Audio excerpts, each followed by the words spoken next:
Oh, what's up? It's your boy Carcino here. And let's talk about it. Now, Keefe D,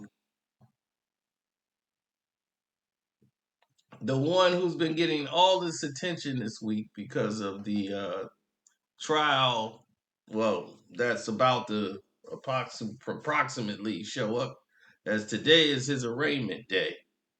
He was entered, he was issued no bail when he was arrested. He's 60 years old, the Compton street legend, as he refers to himself, is arrested for the murder of Tupac Shakur. So he was set to have his court arrangement a couple hours ago. And in this court arrangement, everyone saw what they thought they wouldn't see. Uh,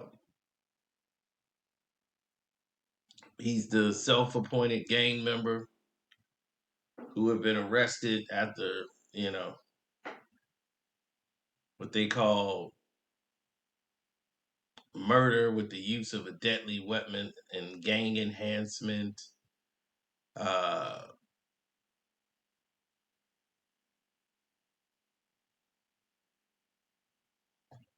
well, they scheduled the arraignment, but he can't be arraigned until he has a lawyer, and now I think he's announced that he's retained a lawyer. So his I think his lawyer name is Mr. Fall.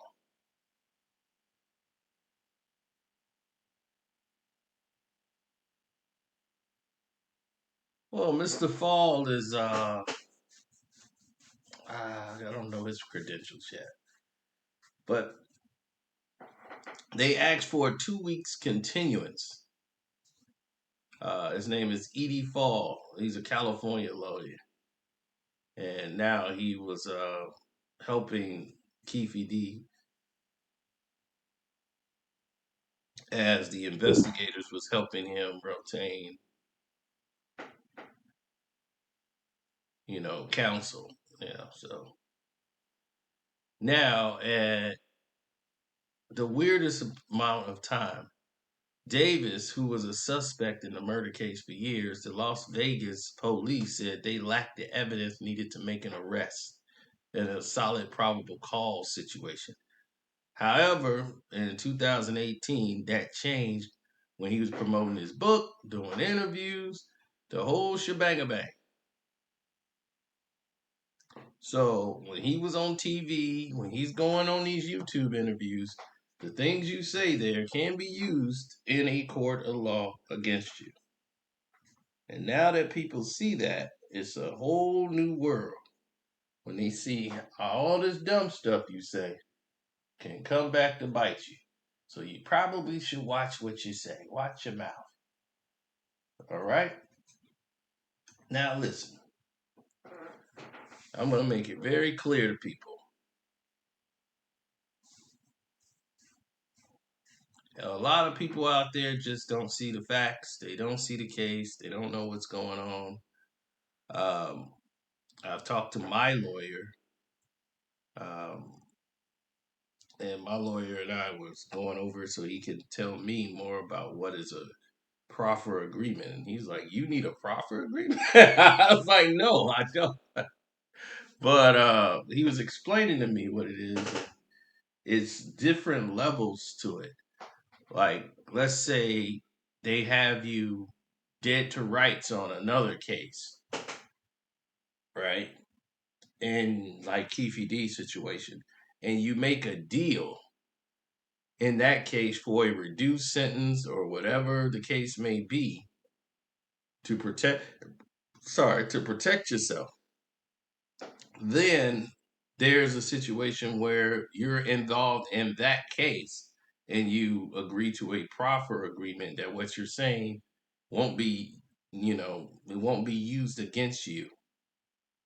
in the case, and you'll get a reduced sentence for cooperating, helping out in that investigation. Now, with that being said, as everybody moves on, what you're noticing is a pattern, a complete pattern of events. And that translates to a lot of different problems that you have on the horizon.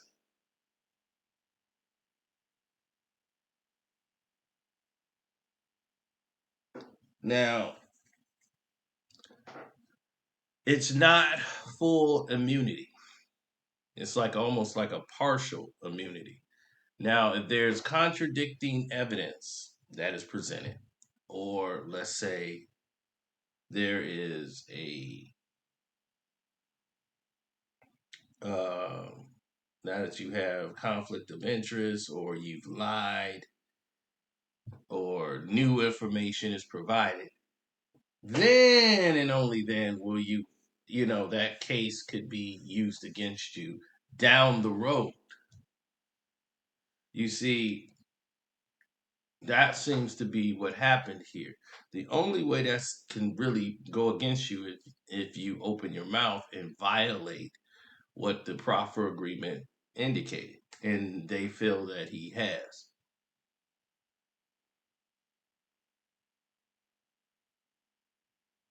Also,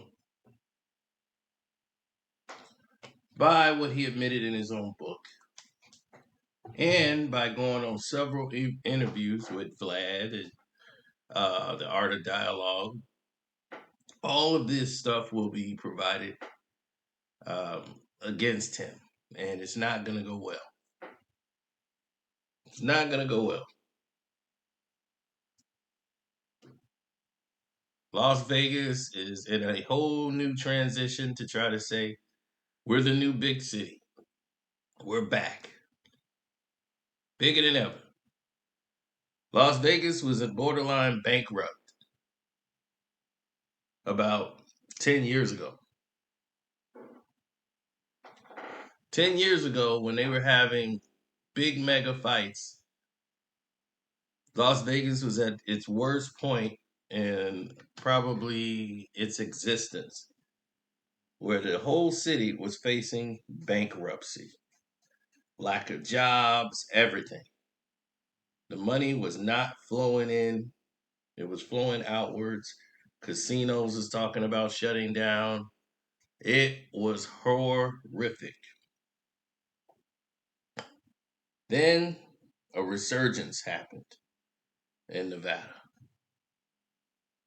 really kicking off around 2016.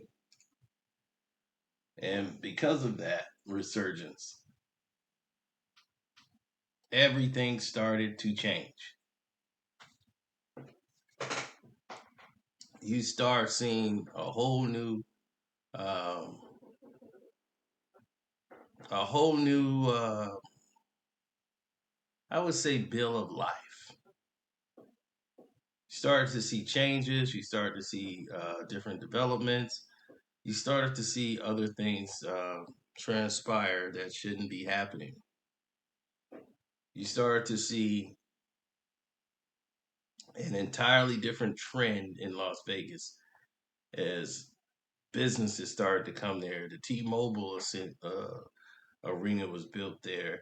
Hockey team in one of the hottest places in the world. So it started to garnish a lot of attention. And post-pandemic,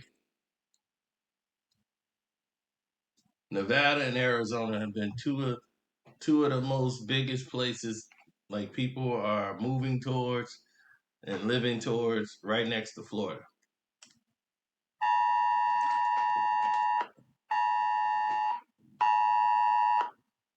I'm like, what the hell? They done sent some crap to my phone.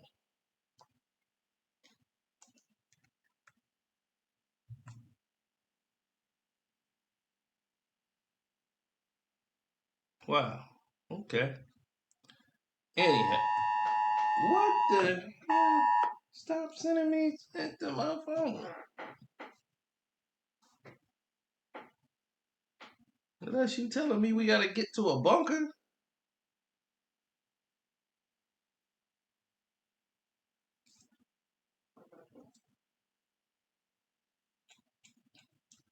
Man, that's crazy. Anyway, now getting back to Keefe D. Now here's the thing with Keefe. Keefe and everyone involved in the situation should know how the scenario is going to play out.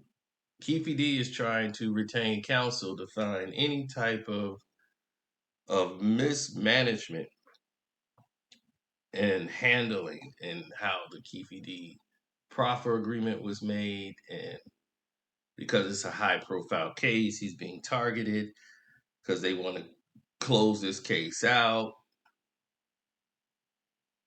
So right now, police are calling him the shot caller in the whole investigation, where his alleged shooter is his cousin Orlando Anderson in the case, according to the book that he wrote.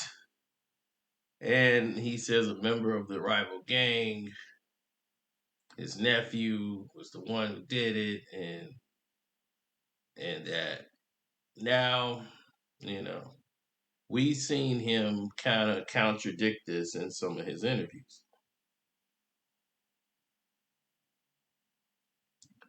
And that he's going to be held at Clark County Detention Center without bail. His arraignment will be continued on Thursday until October the 19th at 9 o'clock a.m. So he hasn't been arraigned yet. He's got a 2 week continuance because he obtained counsel late. So, what people got to see was him walking to the courtroom and saying he just got counsel. And that was basically it. Now, the situation is changing is the fact that Keefe D is actually hasn't entered a plea yet, but it looks like his lawyer is trying to find out exactly all of the evidence they have against him or what he said against himself.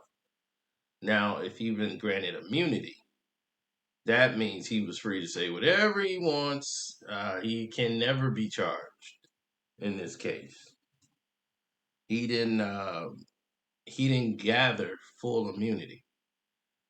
Had he had a lawyer, his lawyer would have said, for something like this, of this magnitude, you would want immunity for what you were saying. But he was facing life in prison, so it was a little hard for him to negotiate, probably. And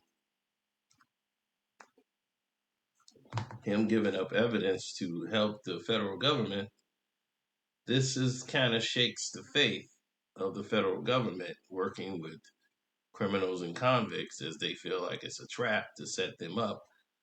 This could hurt their relationship with them down the road. But it was really Keefe D doing this because he was sick with cancer. Because for years he opened up his mouth a little bit and he stayed quiet. Then he started bouncing back up around 2016, 17, 18 with these interviews. And, he's saying he was needing the money to fight his cancer bills and all this stuff.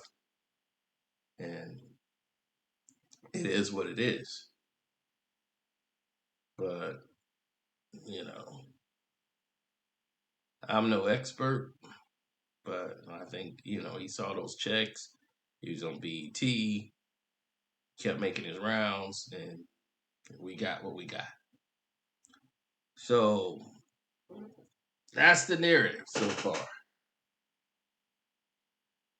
That is it, cut and dry. So his arraignment hearing today is done.